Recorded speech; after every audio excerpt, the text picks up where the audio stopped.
Silence, all stand.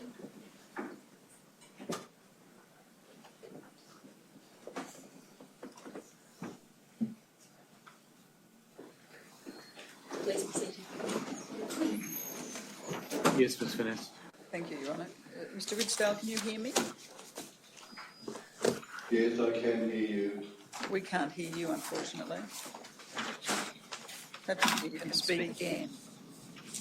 Yes, I can hear you all right. Thank you. Can you see me?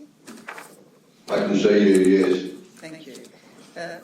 Mr Ridsdale, when we adjourned yesterday, I was asking you questions about the circumstances in which you left Mortlake Parish. Do you remember that? Yes. Mr. Ridsdale, I don't know whether my room, but can it be adjusted so as to make your voice more clear?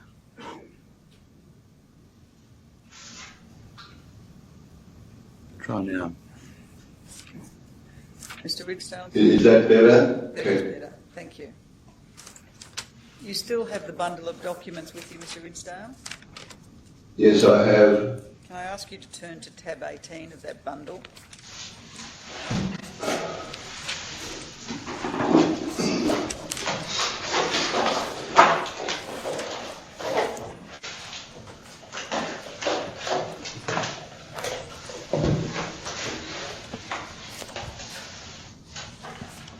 Now, they are the minutes of the consultants' meeting held on the 14th of September 1982. And I take it you haven't seen these minutes before, Mr Ridsdale? I haven't. No, I don't.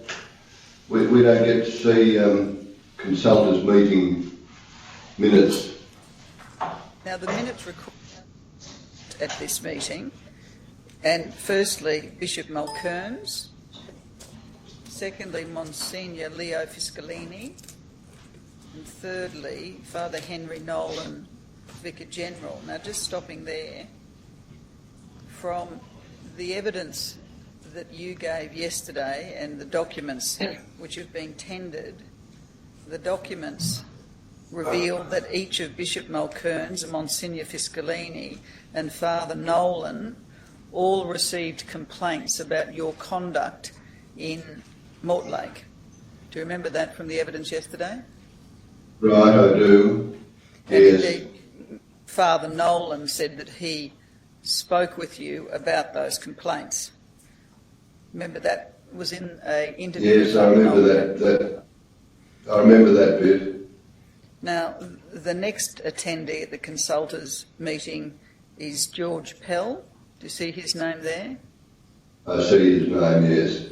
Did you speak to George Pell before you left Mortlake about what had happened in Mortlake and the complaints about you? No, I don't think so. I can't remember, but I wouldn't have thought that I'd have any reason to speak to any of the consultants. Now, in terms of George Pell, you had lived with him earlier in the presbytery at Ballarat East, hadn't you? Well, yes, I had forgotten that, but the documents show that he was there at the same time, so I accept that. And at the same time means that you each had bedrooms in the presbytery at St Alipius. Yeah, we lived there at St Lucia's Presbytery. And that was for about 12 months or so? I don't know, I couldn't tell you that. The time that you were living together at the presbytery, you had meals together? Yes, we would have had meals together. And you would have generally chatted with each other as you saw each other around the presbytery? Yeah, that would be normal. Was he at any stage your confessor? Not that I know of, I don't think so. Did you tell George Pell while you were in the presbytery of the difficulties you had with adult relationships? No, I don't think so. Did you tell him of the difficulties you'd had since the seminary with children? No, I don't think so. Now, coming back to the minutes of the meeting on the 14th of September 1982, The next consultor listed is David Arundel. Now, he was a friend of yours, wasn't he? Dan Arundel. Daniel, I beg your pardon, Daniel Arundel. Yes, he was, I put him among my friends at that time, I'd say. You'd known him for some time? Well, we had been together in Mildura, I think it was, as assistant priests. And you didn't have many adult friends at that time, did you? No, not really close friends, no. But he was one of those close friends that you did have? No, I wouldn't say close, but he was a friend. That we used to play golf sometimes. Did you tell Daniel Arundel about your difficulties in having adult relationships? No, I don't think I would have done that. Did you tell him about your difficulties with children? No, certainly not. Did you talk together? I wouldn't have told anybody. Did you talk together about issues that you might have had with celibacy and chastity as priests together? No, I can't remember talking to anybody about that. Now, the other two members of the consultants' meeting is that Jay Martin? Yes, John Martin. Had you worked with him? I don't think I'd worked with him. I knew John. He was originally a Ballarat man. And then the last one is E. Bryant. Who was that? Eric Bryant. Knew him? I knew Eric, yes. You hadn't had any discussions with Eric Bryant or John Martin about what happened at Mortlake, I'm sorry? No, I hadn't. I don't think I would have. Now, you understood that after the bishop intervened at Mortlake that you had to leave that parish? Yes, I knew that. And the reason you had to leave that parish was because the bishop knew that there had been complaints about you offending against children? Yes, I remember that from yesterday. Now, if you have a look at the minutes in front of you, there's a heading staffing, which is about 2/3 of the way down. Yes.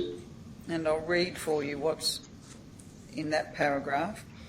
The bishop advised that it had become necessary for Father Gerald Ridsdale to move from the parish of Mortlake. Negotiations are underway to have him work with the Catholic Inquiry Centre in Sydney. A new appointment to Mortlake will be necessary to take effect after October 17. Now, it was the case, wasn't it, that negotiations were underway at that time for you to work at the Catholic Inquiry Centre in Sydney? Yes, I did go to the Catholic Inquiry Centre. It was also true that in the bishop's mind it was necessary to move you from Mortlake because of the complaints made against you. Well, that's logical, yes. Well, you knew that to be true, didn't you? That was what... Yes, that's a reasonable assumption, yes. Well, you had discussions with the bishop? Well, I would have had to have had discussions with the bishop. And you had discussions with the bishop about the complaints that had been made about you to him and to other clergy? Well, as I said yesterday, I can only remember one meeting or discussion with Bishop Malkerns. I can't remember any discussion about this, about leaving Mortlake, and I can't remember any discussion with him about going to the Catholic Inquiry Centre. Mr. Ridsdale, you talked today of your concern that you may be removed from the ministry if the bishop continued to hear complaints about your activity with children. You told us that, didn't you? Yes, Your Honour. It would follow that every time the bishop spoke with you about those issues, you would have been very, very concerned that you may lose your office as a priest, wouldn't you? Well, I should have been, yes. I'm sorry? Yes, I think I would have been, yes. Well, not a question of thinking you would have been. It must be the case, having regard to your evidence yesterday, mustn't it? Yes, I would have. Yes, you would have been virtually terrified that the bishop was going to say, that's it, you're out of the church. Yes, Your Honour. Yes, and you can remember feeling those great concerns, can't you? Yes, I felt them for a long time. Yes, but you can remember the occasions when you spoke to the bishop feeling those concerns, can't you? No, I can't. You can't? There's only that one. No, I can't, Your Honour. So you tell us that the most important thing in your life, that is the prospect of being removed from the ministry, when that was raised, or the issues were raised with you by the bishop, you can't remember that happening. Yes, I can't remember any discussions with the bishop. Except Can you on one understand people occasion thinking when that's just incredible? Yes, I can understand that, Your Honour. What's your answer to it? Why is it not incredible? My answer is I can only give you what I've got. I can only tell you what I can remember.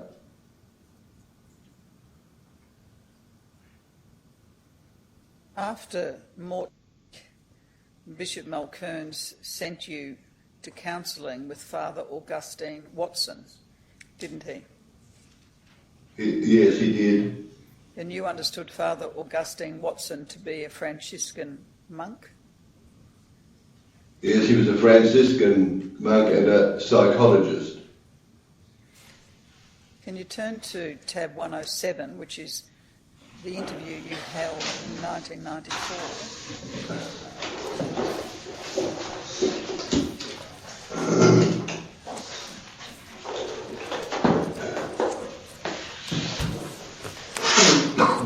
And page 46 of that interview.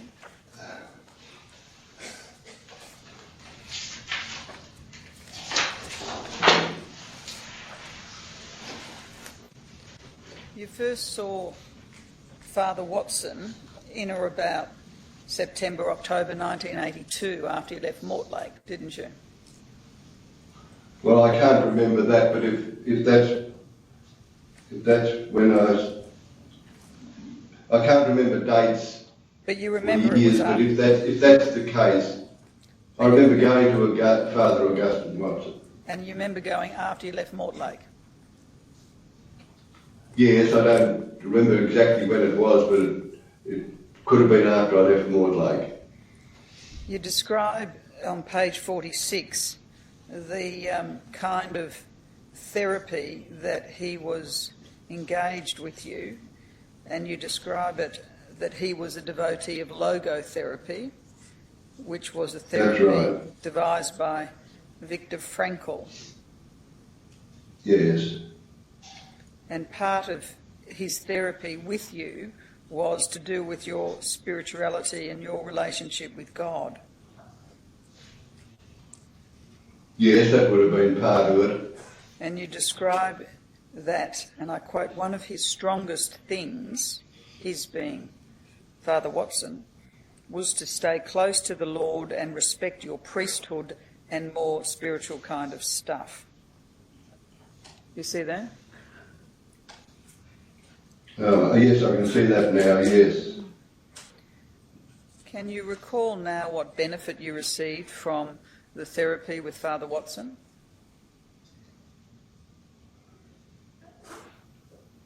No, I can't, but I did follow up that logotherapy of Viktor Frankl, and I studied that, and I think the basic reasoning behind that was, in whatever difficult circumstances a person is in, if they have some reason for living, a good reason for living and going on with life, then that was helpful. You say over the page that he got you to the stage where the number of times you offended dropped away dramatically. Now, it was the case, wasn't it, that you offended after you were at Mortlake Parish, didn't you?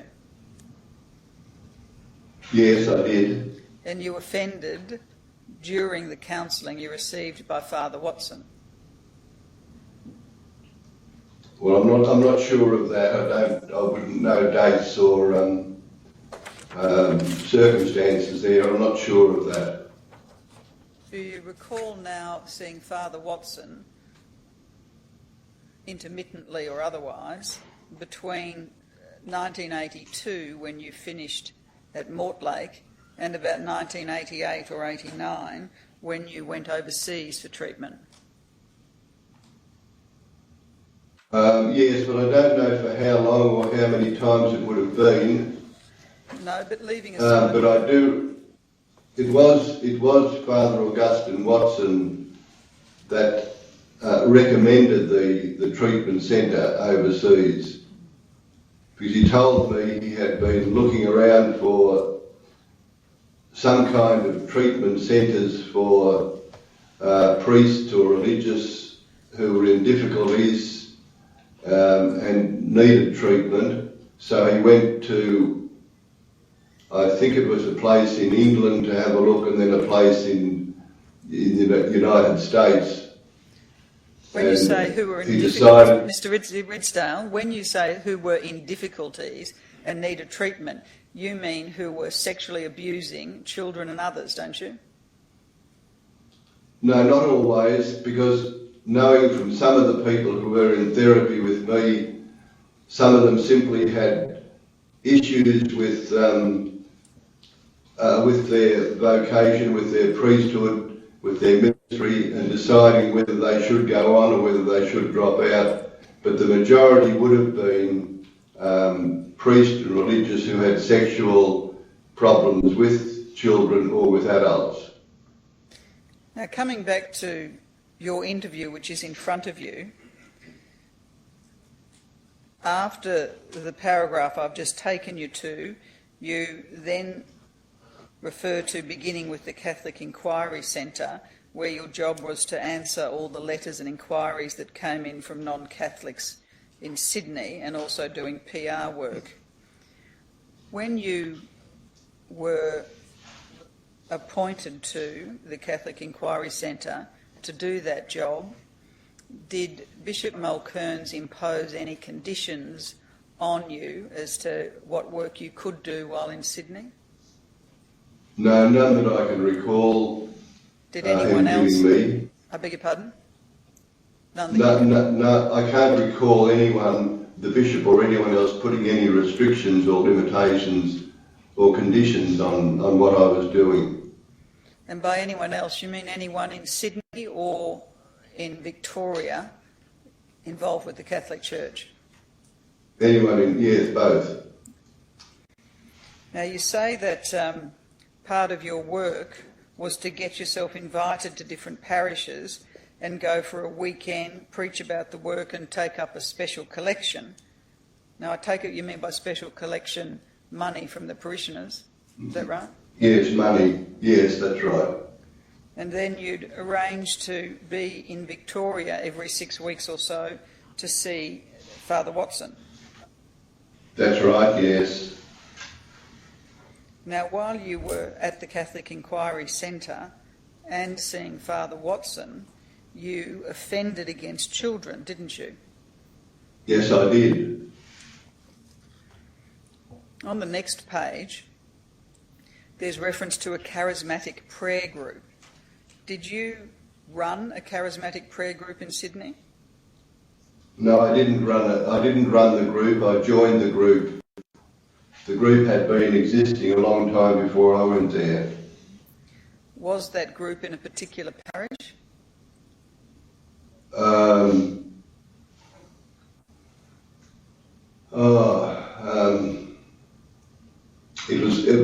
It would have to be located in a parish. Whether it was part of the parish activity or not, I don't think so. But I can't remember the name of the suburb that it was in. I was living in Maroubra, and I know it wasn't very far from there. Does Yarra Bay mean anything to you? Oh, Yarra Bay, that's the parish. I don't know whether that's a suburb, but I think that's the parish it was in. And was that close to the Maroubra parish where you were living? Well, it was close enough. I would say probably 20 minutes drive. I'm not sure now. So it wasn't adjoining Maroubra parish? No, I don't think so. How did you... I'm not sure. I'm not sure, miss. I just can't remember. How did you find out about Yarra Bay Parish and the Charismatic Prayer Group? I don't know. Did you look I don't out? know how I found that out. Were you looking out for a prayer group with children that you could join? No, I wouldn't be looking out for a prayer group. Well, a prayer group would generally include children if there were families involved, wouldn't it? Yes, not always, but sometimes yes. But your interest would have been in a prayer group where you had access to children, wouldn't it? No, my interest would have been in a prayer group. Now, in this particular prayer group, you latched on to a 10 or 11-year-old boy straight away, didn't you?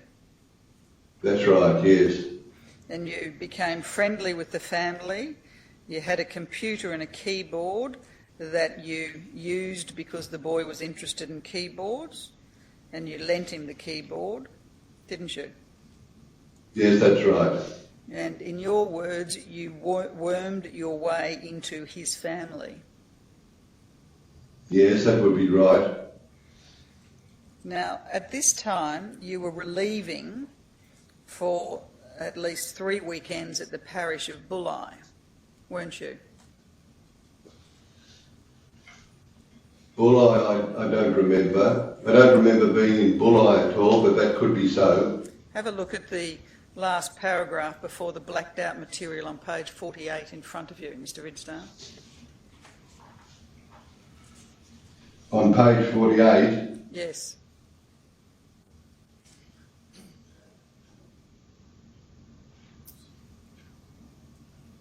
Oh, yes, those 3 lines above the blacked out. Leaving aside the blacked out lines, above it says, the first time I can remember, Yeah. I was relieving for 3 consecutive weekends down at the parish of Bulli. You accept that you were at Bulli while you were working in Sydney? Yes, I didn't remember that, but I accept that now. And you said in 1994 that on 3 of those consecutive, or at least 2 of those weekends, the boy you met through the Charismatic Prayer Group stayed with you at Bulli. Yes. And you offended against him, didn't you? Yes. How was it that you relieved at Bulli when you were sent to Sydney to work at the Catholic Inquiry Centre?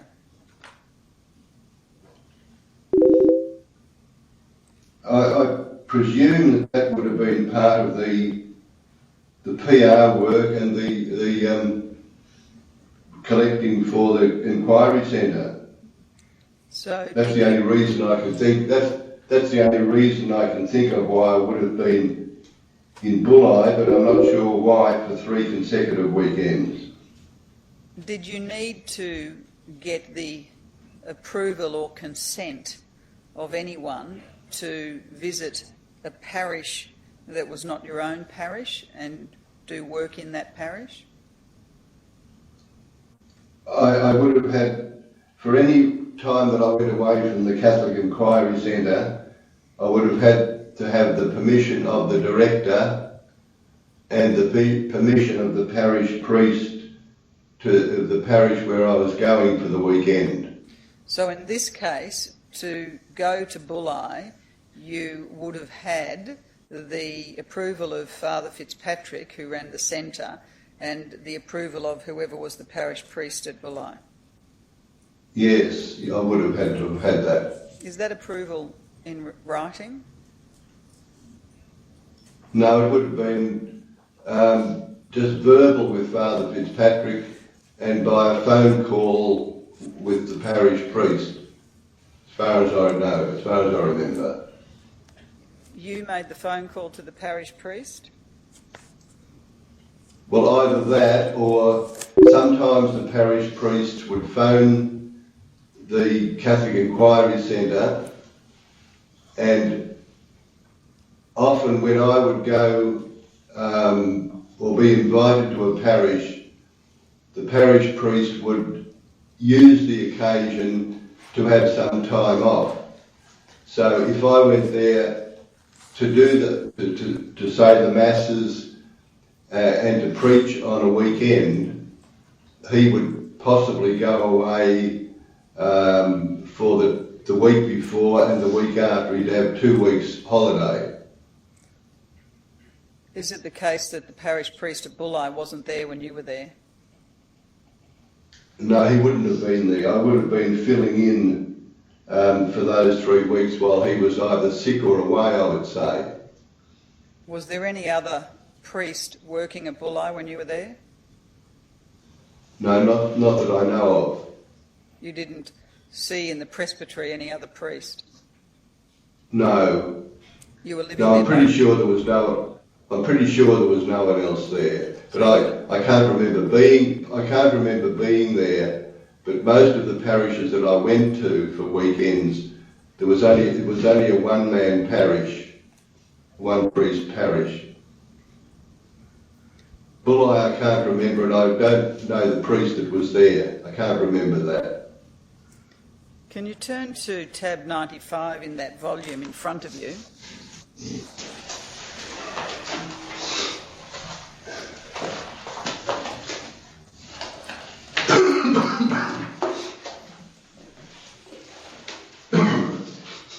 And Mr. Ridsdale, to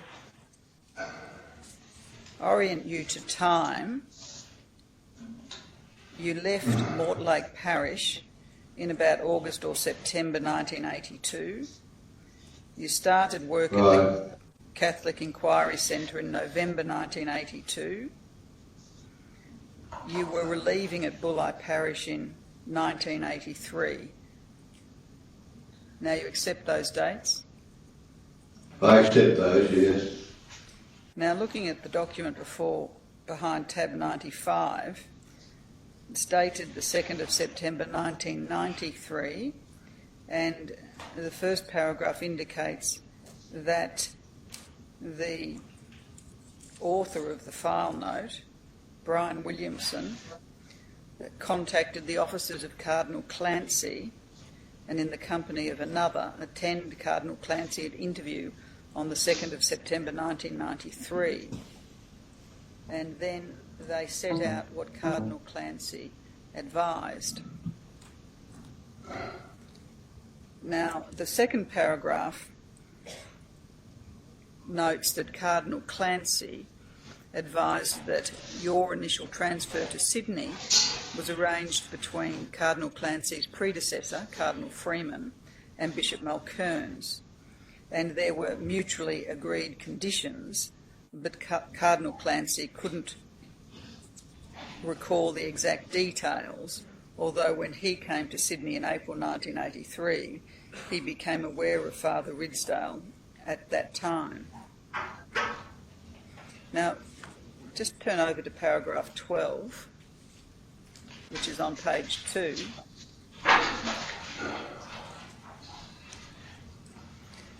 In paragraph 12, he said that in relation to your supervision, Bishop Malkerns told him that you were receiving counselling and would regularly visit the counsellor, and that the church at that time had no formal structure for dealing with pedophilia.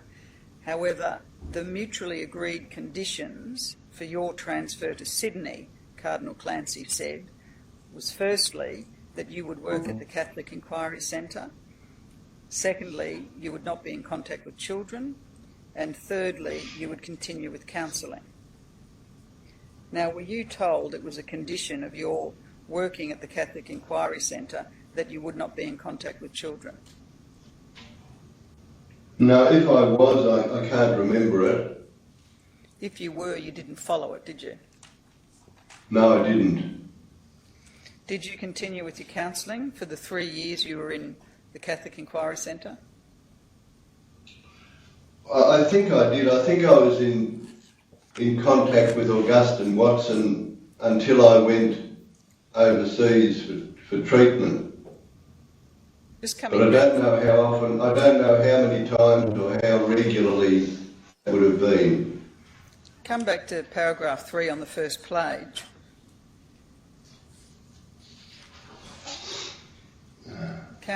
Cardinal Clancy is then recorded as advising CCI that at the Bishops' Conference in Kensington in 1983, Bishop Malkerns took him, Cardinal Clancy, aside and explained that Father Ridsdale has certain sexual problems and was under professional treatment. He had come to Sydney to get away from the problems in Victoria. And Bishop Malkerns asked whether Cardinal Clancy would continue the arrangements previously agreed with Cardinal Freeman, and he indicated that he would subscribe to that arrangement as it has been in place for some time and we have received no complaints. Now, were you told that Bishop Malkerns had talked to Cardinal Clancy about you being in Sydney? No, I don't think I was ever told that. Now, in paragraph 5, Cardinal Clancy said he forgot about the arrangements in the months that followed, and when you applied for a parish, it was granted by an auxiliary bishop as Cardinal Clancy was in Rome. What parish did you apply for when you were at the Catholic Inquiry Centre? I don't remember applying for any parish in New South Wales. Did you understand that your transfer to the Catholic Inquiry Centre permitted you to apply for a parish? No, and I don't think I ever did apply for a parish Because in New South Wales. You understood that the reason for sending you out of Victoria to effectively a desk job in Sydney was to get you away from parishes and access to children, didn't you? Yes, that's right. And if you worked in a parish while you were in Sydney, you were flouting what you understood to be the reasons for your transfer. Yes.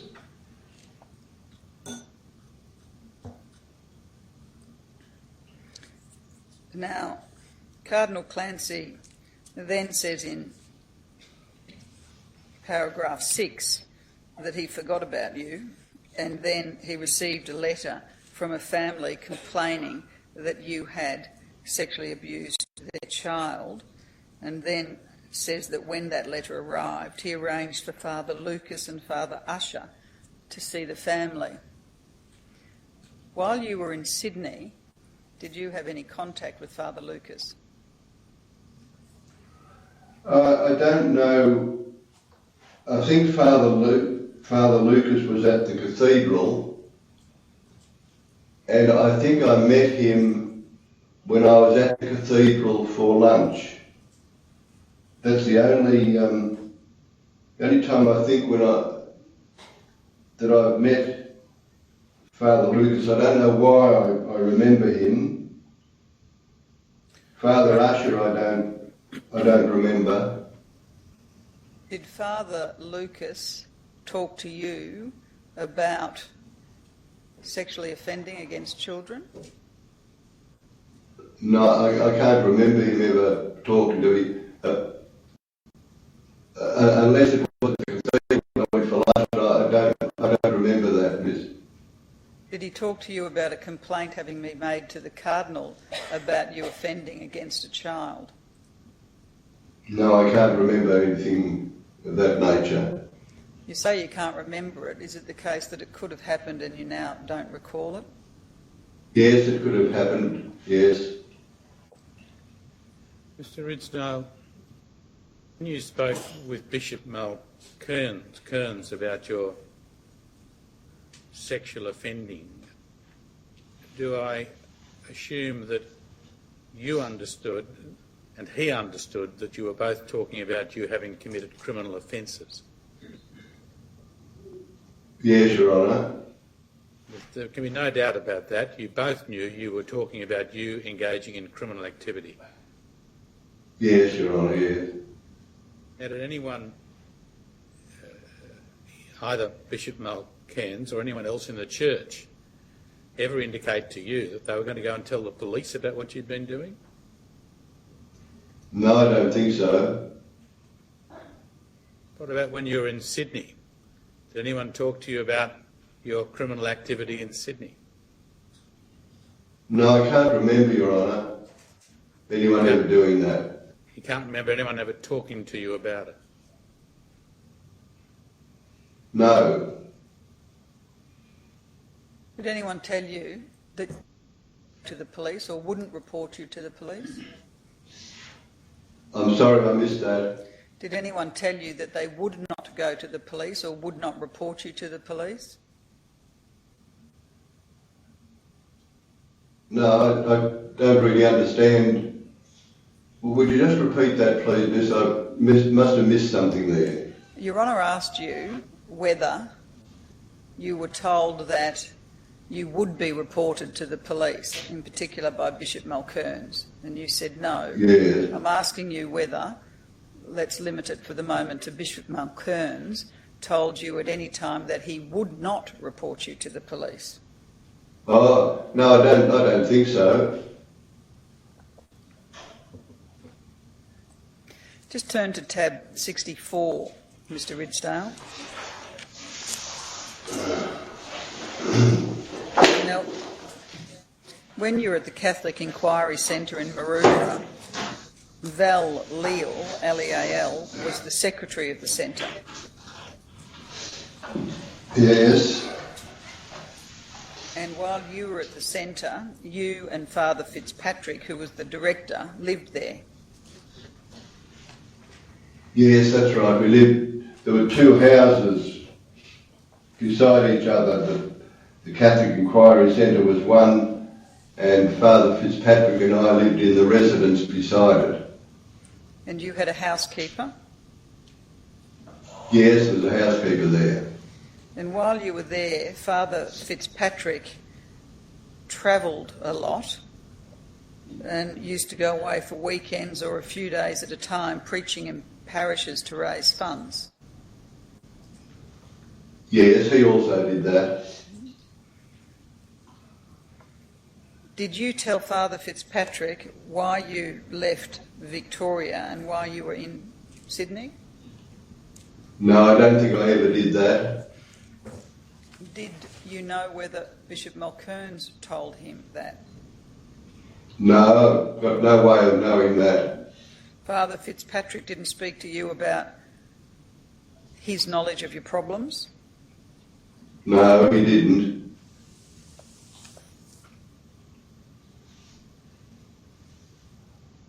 Now, if you can turn to page 4 of that document.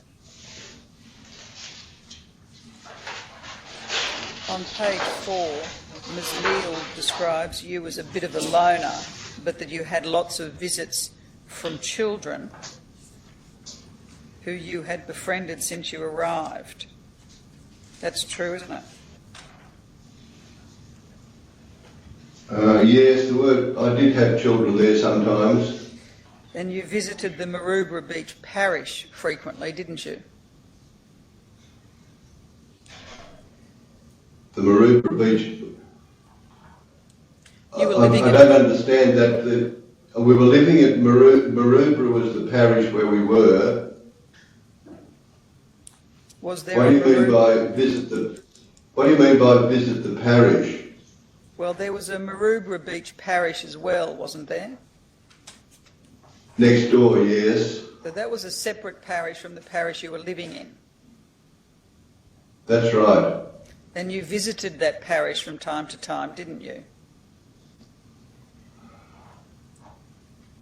I don't think so, I don't know. You mean visit the presbytery? Yes. I don't remember. I could have, but I don't remember. I don't remember the priest that was there, and I don't remember visiting that parish. While you were at the centre, you had access to children who were parishioners or whose family members were parishioners at Maroubra Beach Parish? No, I don't think so. You had young boys and young girls who visited you at where you lived at the Catholic Inquiry Centre, didn't you? The only time I can remember having children at the centre and they stayed overnight were children from outback New South Wales, from White Cliffs, and I had picked them up from some sort of a charity house or camp that they were at for outback children, and then I was going to White Cliffs the next day for holidays, and I was taking them up there with me. And you offended against those children at White Cliffs, didn't you? Yes, I did. And you offended against them when they stayed overnight with you at the Catholic Inquiry Centre? I don't know, I don't think so, but I don't know about that. They stayed overnight in your room, didn't they? I don't remember, I don't think so. I think there were 2 upstairs bedrooms, but I'm not sure. I can't be sure of that. You can't be sure whether you offended against the children when they stayed overnight with you at the centre, Yes. but you offended against them when you took them to White Cliffs. Well, I know I offended against one of them at White Cliffs. And the reason you took them to White Cliffs was because White Cliffs was remote and there was no chance of anyone seeing you. No, that's where they lived. But you took them to your I was house. taking them home to their family. You had a house in White Cliffs, didn't you? Yes, I had an underground house there. And you abused them in your underground house, didn't you? No, I didn't abuse them.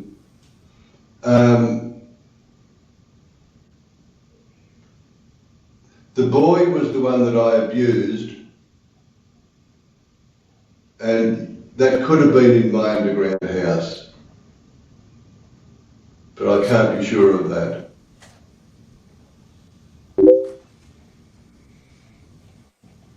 Now, turning to page 9 of the interview with the Secretary, which is in front of you.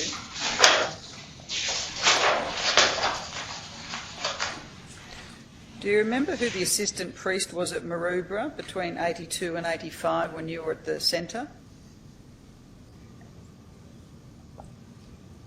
No, the Maroubra, as far as I can remember now, the Maroubra Presbytery was across the road, and I know I used to go over there sometimes for lunch, over to have a meal with them, but I can't remember the priests' names or who they were.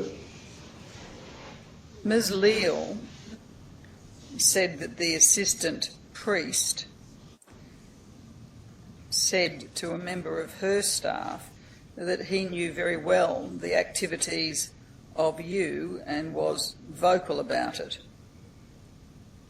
Did the assistant priest at the Maroubra parish talk to you about your offending conduct in Sydney? No, no. Did it come to your attention? I say no, but I can't remember that. I don't even think that happened. It may have happened. I don't think it happened, but I'm pretty sure he didn't. Just let me say that. Did it come to your attention, by way of rumour or otherwise, that people were becoming aware of your offending while you're in Sydney? No. No one said anything to you about suspicions about your behaviour? No, I don't think so at all. Did anyone approach you to complaint about you? Did anyone approach me, Your Honour? Anyone from the church approach you to say there'd been a complaint about you in Sydney? No, I don't think so. When you began at the centre, did you describe the reason that you had come as being that you'd had a personal breakdown following the untimely death of your brother?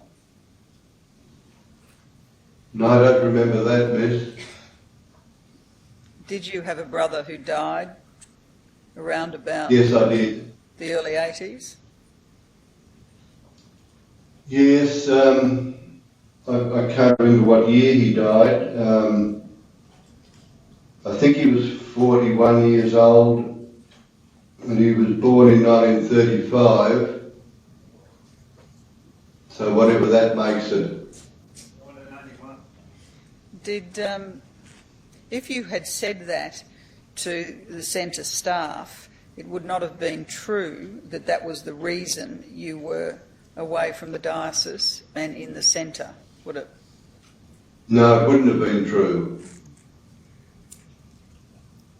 Now, Father Fitzpatrick has also given an account of your time at the centre, and if you turn to tab 99, you'll see that's a file note of a conversation that the same person who spoke with Cardinal Clancy.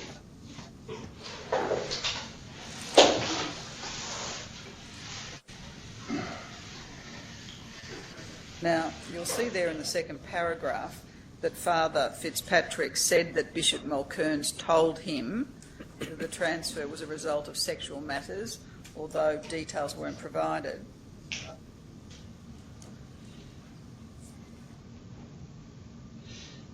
Now, the third paragraph notes that in 1984, this is after you'd been there for a couple of years, Father Fitzpatrick had heard a number of things about you which had made him suspicious. Now, did Father Fitzpatrick share with you his suspicions a couple of years after you started? No, I don't think so. Did you have boys or girls sleeping over when Father Fitzpatrick was in residence at the centre?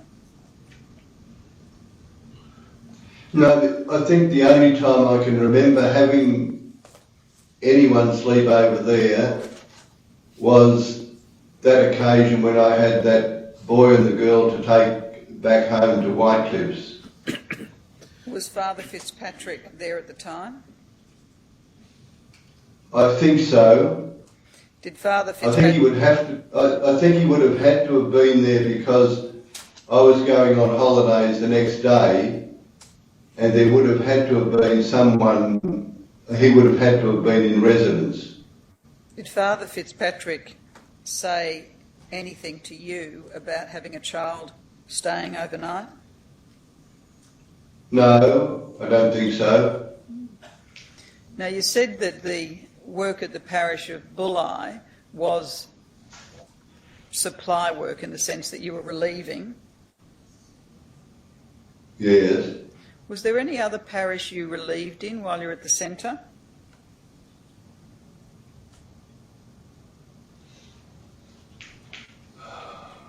No, I think it was only weekend work. That was the PR and the raising the money.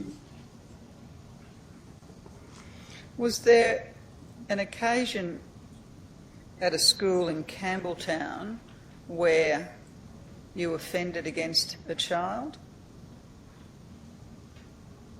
No, I don't know. Was there a complaint made to your knowledge about your conduct at a school in Campbelltown? No, not that I know of. Did Father Fitzpatrick supervise you while you were at the Sydney Centre?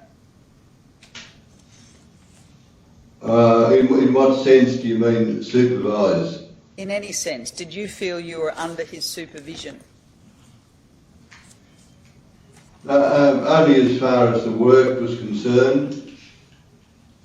The work of the But centre? he left with the work that I was doing. He left me mainly to myself, and I would confer with him if there was something in a letter that I needed to clarify from one of the people that wrote in looking for answers. Sometimes we talk about the Catholic Inquiry Centre program that was being run, and then there was another program that he wanted to get off the ground, and we talked about that, and he asked me if I'd be interested in initiating that program. You ended up staying an additional time at the centre because the centre asked for your services for an additional year. Do you remember that? No, I don't, but that could be so.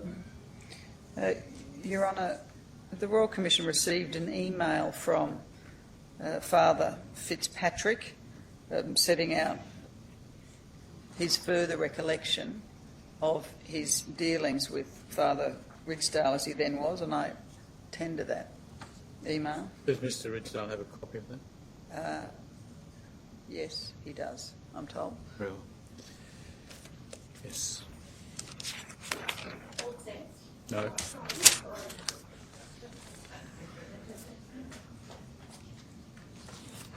Perhaps it needs to be colder in the hearing room. Is that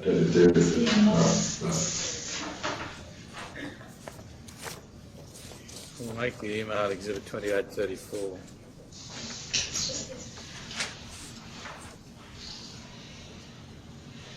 Now, Just 1 second. I beg your pardon? Can we just have a... Certainly.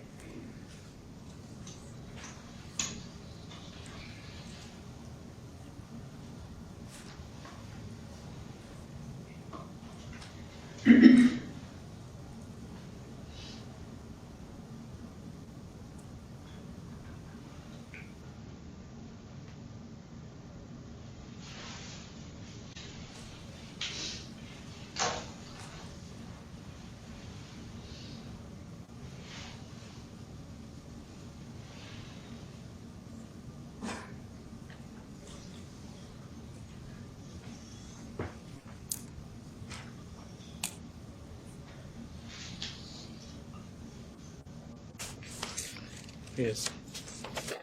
You have that document in front of you, Mr. Ridsdale? Yes, I have. Yes, I have. And what Mr. Fitzpatrick says in that letter is that he queried why boys from a parish in Victoria who were boarders at school in New South Wales was being visited by you. Do you see that in the first paragraph? He queried you why boys I see that. were being visited by you. Now, do you remember that query made by Fitzpatrick, Mr. Fitzpatrick? No, I don't. But what is there doesn't make sense to me. I further queried why boys from parish in Victoria were boarders at a school in New South Wales. I don't understand that. Well, what he's saying is that you said that you were visiting boys boarding there who were sons of former parishioners, and then he was querying why they were boarders at New South Wales. But nevertheless... No, I'm sorry I'm sorry, but it doesn't make any sense to me. Did then Father Fitzpatrick talk to you about visiting boys who were boarding in New South Wales but came from Victoria? No, I don't think so. Did Bishop Mulcairns talk to you about that? No. Was there another occasion where you had a boy staying overnight other than when you took that boy and his sister to Whitecliffs the following day? Well, yes, the only other one would have been that boy from the prayer group. He could have stayed there. And when the boy from the prayer group stayed overnight, you offended against him, didn't you? Yes, I would have. Were you recalled soon after that by Bishop Mulcairns? I don't know. Recalled back to Victoria? Yes. No, I don't know. I think I came back to Victoria just when my term when I finished at the Catholic Inquiry Centre.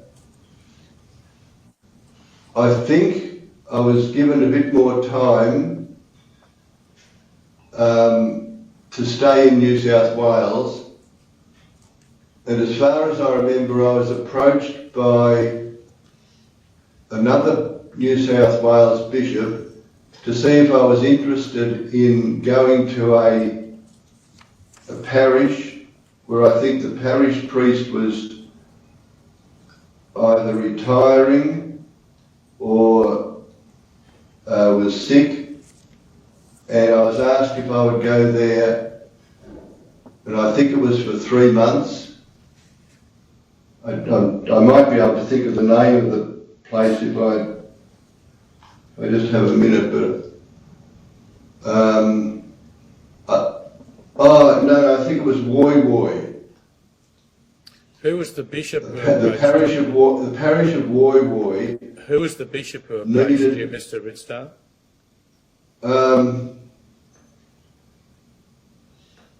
It would have been the bishop of Woy Woy. Didn't belong to the Sydney diocese. I think it belonged to a diocese called Broken Bay, but I'm not sure of that. And they needed, I think the assistant priest at Woy Woy was going, might be study leave or something like that, and they needed another assistant priest to go there. And Mr. Ridsdale, Mr. Ridsdale, who was the bishop who approached you? Well, the Bishop of Broken Bay it would have been, Your Honour. What was his name? I can't remember now. Your Honour, perhaps if I can take the witness to tab 35.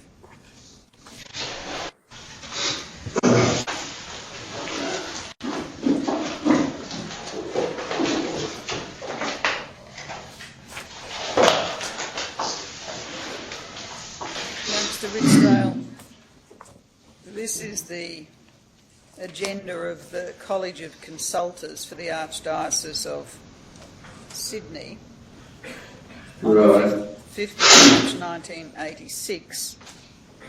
And you see under B2, appointments finalised since the last meeting include you as assistant priest at Woy Woy. That's from Sydney, is it? Well, I was mistaken. I thought Woy Woy belonged to a different diocese. Well, I think until May 86 it was the Archdiocese of Sydney, and before that it was the Diocese of Broken Bay. Right, oh well. So your appointment was made with the consent of the College of Consultors. Does that assist you to understand which bishop it was that you say approached you? No, I did spend, I think I'm confused here. I did spend another 2 or 3 months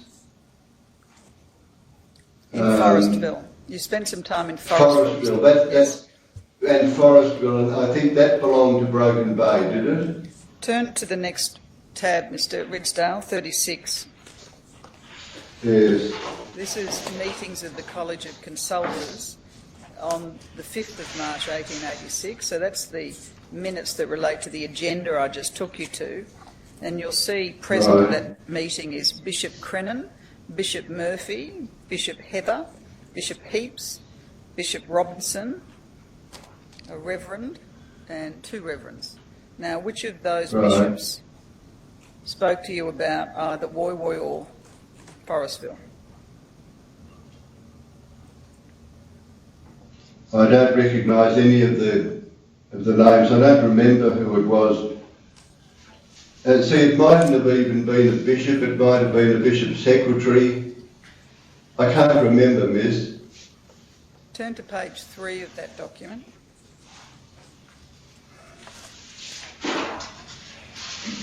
And at the bottom of that page, the last entry refers to you being appointed as an administrator at Forestville from the 1st of April 1986.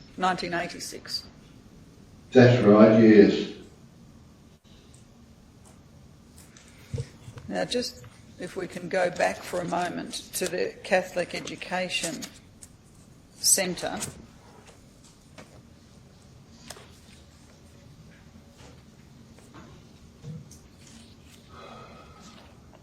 Now, if you can turn to tab 28, I asked you before, Mr. Ridsdale, about your time at the centre being extended for a year or so. Yes. What's behind tab 28 is a letter from Bishop Mulcairns to Father Fitzpatrick in September 1984 in response to Father Fitzpatrick's request that you be asked to stay a further year. Now, halfway in that second paragraph, Bishop Mulcairns says, "I am prepared to allow him to continue with the centre in 1985, provided that this fits in with your own plans. I might add that I had a good discussion with him about the problem that arose earlier in the year and of which we spoke prior to your departure for overseas. He was quite open about the situation and said that he has discussed it with the Melbourne priest who is advising him and certainly hopes that it's not something which will crop up again." Now, that's a reference to your sexual offending against children, isn't it, Mr. Ridsdale? Yes, I presume it is. And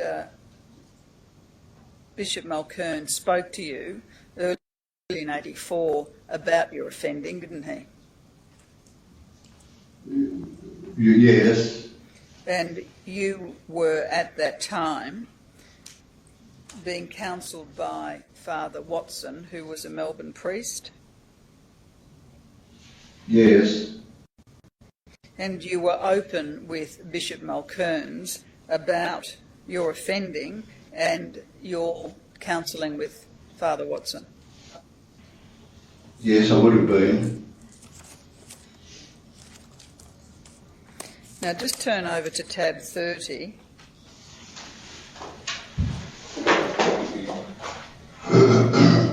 This is a further letter from Bishop Mulcairns to Father Fitzpatrick dated December 1985, so a year or so later. And in this letter, Bishop Mulcairns is writing to Father Fitzpatrick to tell him that he spoke to you about his plans for next year and saying that he, that is Bishop Mulcairns, spoke to you after making contact with Father Augustine Watson and talking to Bishop Heaps and Archbishop Clancy about the possibility of you helping out in one or more parishes close to the centre, and that they both were happy to approve this plan. Now, that predates your being appointed to Woy Woy and Forestville, doesn't it? Right, yes. And does it help you to remember whether or not it was Bishop Heaps who spoke to you about the appointment to Woy Woy or Forestville? I can't remember Bishop Heaps, but it seems like that is the case. Bishop Heaps must have been, I think, what they call an auxiliary bishop or a bishop in charge of a certain region of the diocese, and Woy Woy must have come under his jurisdiction. So yes, it could have been Bishop Heaps, but I don't remember. I don't remember talking with Bishop Heaps. Now just turn to tab 31, and this is another College of Consultants meeting for the Archdiocese of Sydney, and you can see there that those present was similar to the other document I took you to. Archbishop Clancy, Yes. Bishop Crennan, Bishop Murphy, Bishop Heather, Bishop Heaps and Bishop Robinson. Now, Bishop Murphy, I understand, being the inaugural Bishop of Broken Bay. Was it Bishop Murphy that you spoke to? I can't remember. I don't know. I don't think I know Bishop Murphy. I don't think I've ever met him. I sort of can't.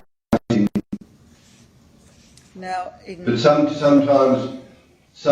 in dealing with bishops, we used to deal with their secretaries, the priest who was the bishop's secretary. well, at this I don't know whether I've ever met Bishop Murphy or not.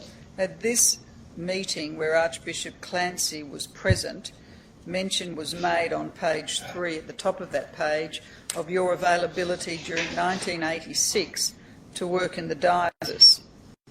And what is noted is that you could possibly help at Narrowena until a new pastor is appointed. Now, you didn't ultimately work at Narrowena, did you? No, I don't think so. I don't remember that. You worked at Woy Woy and Forestville. Yes, there are two that I do remember. Now, after Woy Woy and Forestville, you went back to Ballarat, didn't you? Yes. And if you can turn to tab 34, these are the minutes of the consultants' meeting within the Diocese of Ballarat in January 1986. And you can see at that meeting were the same consultants who were present when you were, or similar, when you were moved from Mortlake and to Sydney. Yes, some of them are the same, yes. Bishop Malkearns, Monsignor Nolan and Monsignor Fiscalini all knew of your offending at Mortlake, didn't they? Yes. And Father Dear, friend. That's right. Yes, he was a friend of mine. And Father Brian Finnegan also knew of your offending at Mortlake, didn't he? I don't know. There's no way of knowing whether he knew or not. You understand from the documents I took you to yesterday that they referred to a complaint, or one or more complaints being referred to Father Finnegan about your conduct. You remember those documents? No, I can't remember that difference. Coming back to these minutes, there's a reference at the bottom of the page to you being an assistant priest at Horsham from July. You see that? After July. Yes. So another person was there until July, then you. That's right. Yes, I see that. Now that was a demotion, wasn't it, from parish priest position you held before you left Ballarat to assistant priest? Yes. Why were you demoted? Well, if I remember rightly, when I was coming back to Victoria,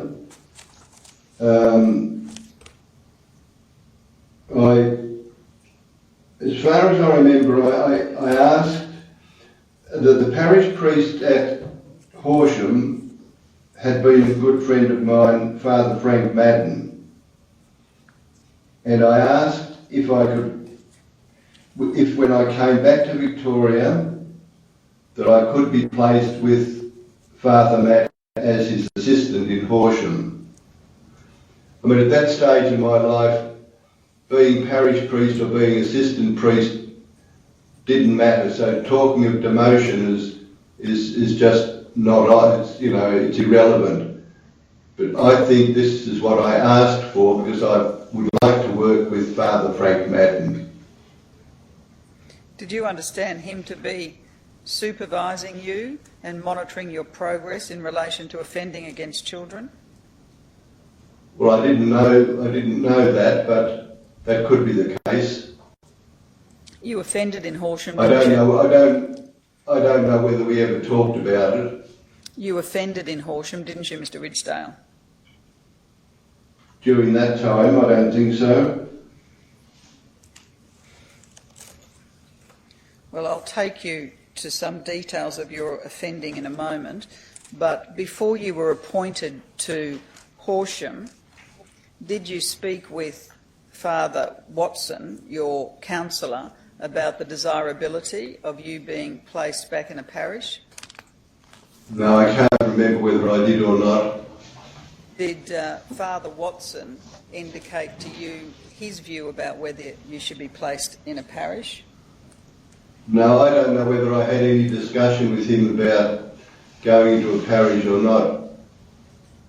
Do you know whether Father Watson had a discussion with Bishop Mulcairns about whether or not you should be put back in a parish? No, I've got no way of knowing that.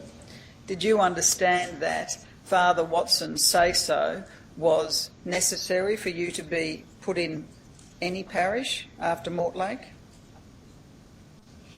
No, but I could see that he would be consulted. You would expect him to be consulted? I would think so. I would think so. He didn't talk to you, that is Father Watson, about the occasions on which Bishop Mulcairns sought his view? No, I can't remember him doing that. Just coming back to your interview, which is again at tab 107, Mr. Ridsdale.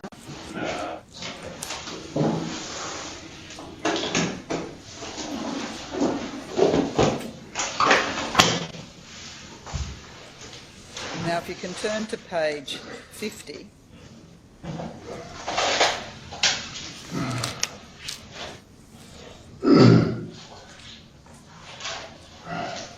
And you're referring here to going back to Horsham with Father who was a friend of yours as his assistant. Yes. And you refer there to two boys against whom you offended.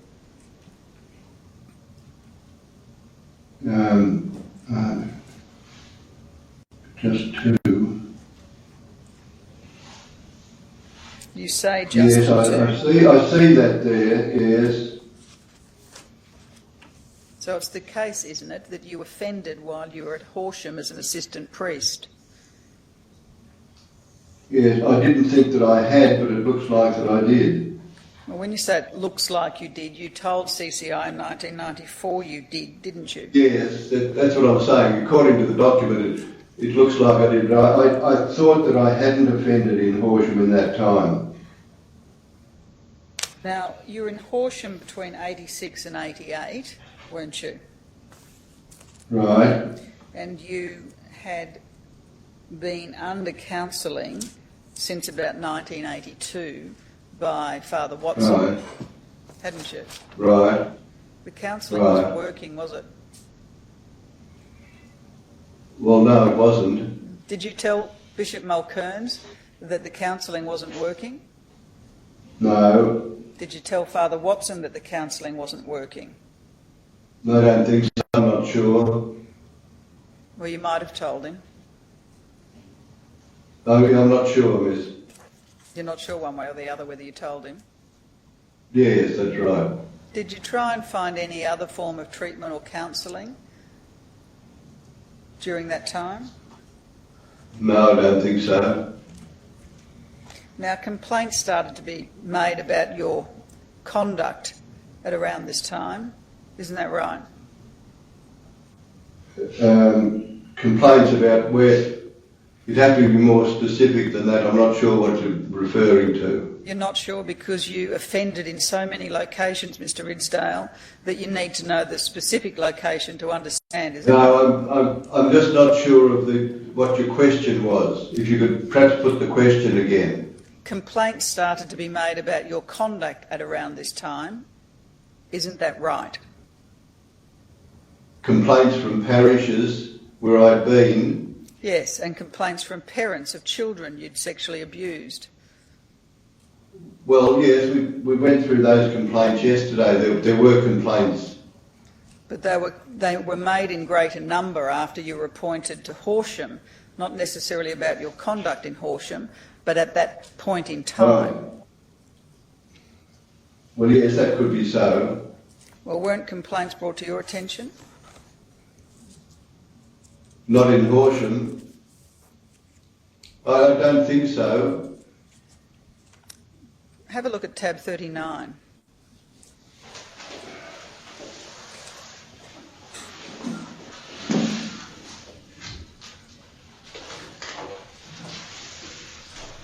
Now this is in August 87 while you're at Horsham, and this is a letter that's been written to Bishop Mulcairns by a parent,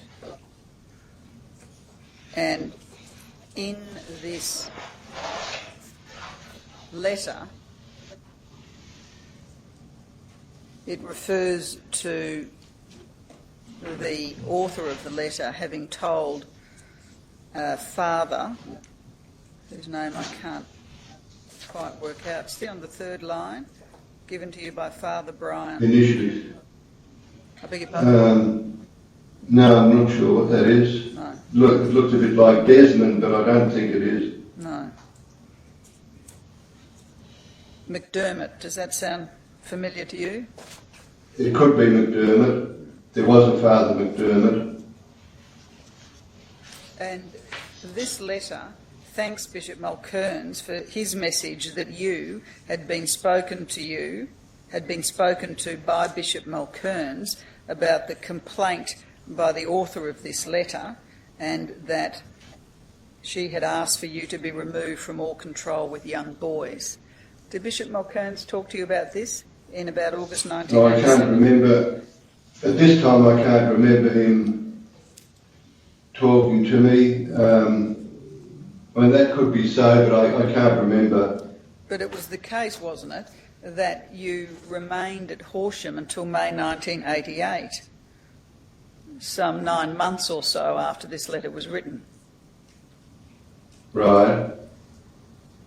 You don't now recall Bishop Mulcairns saying to you in about August 1987, you've got to no longer have contact with young boys because of complaints I'm receiving. He didn't say that? No, I don't. No, I don't remember that.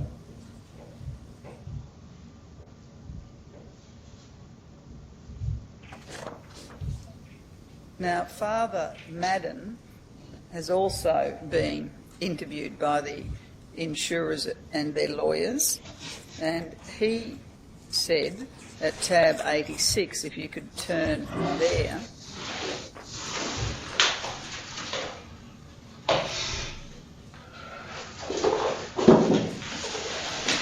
he says that you were there from July 86 till May 88, and that he said that he knew you'd been in some sort of trouble but wasn't told what had occurred and didn't really want to know. Now, did he ask you what trouble you'd been in? No, I don't think so. Did you tell him what sort of trouble you'd been in? No, I wouldn't have told him that. Why not, if you were there because you wanted his help and he was somebody you knew well? I don't know. Are you sure you didn't tell him? No, I'm not sure that I didn't tell him, but I think it's only... It's part of the... Just keep quiet about it all and not tell anybody and hope that nobody knows, that there's no repercussions. It's all that secrecy aspect of offending. Now, Father Madden continues to say that a particular complaint came to his attention after you had left Horsham, and it's reference to a family who learned that their son had been molested, and then you were transferred from Horsham as a result of that complaint. Do you see that's what Father Madden says? Are we still on that one page, the first page? Turn to the third page. Starts in the first page and continues over to the third page. Down the bottom.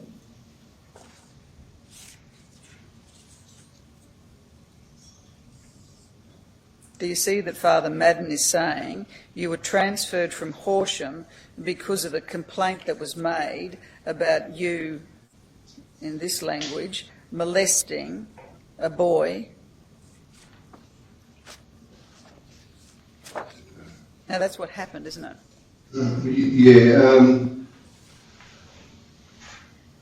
Transferred from Horsham, what? We're talking about the time when I was there with Frank Madden, are we? Yes, this is Frank Madden saying this. But I was transferred. I kind of don't understand. I'm a bit confused, I think.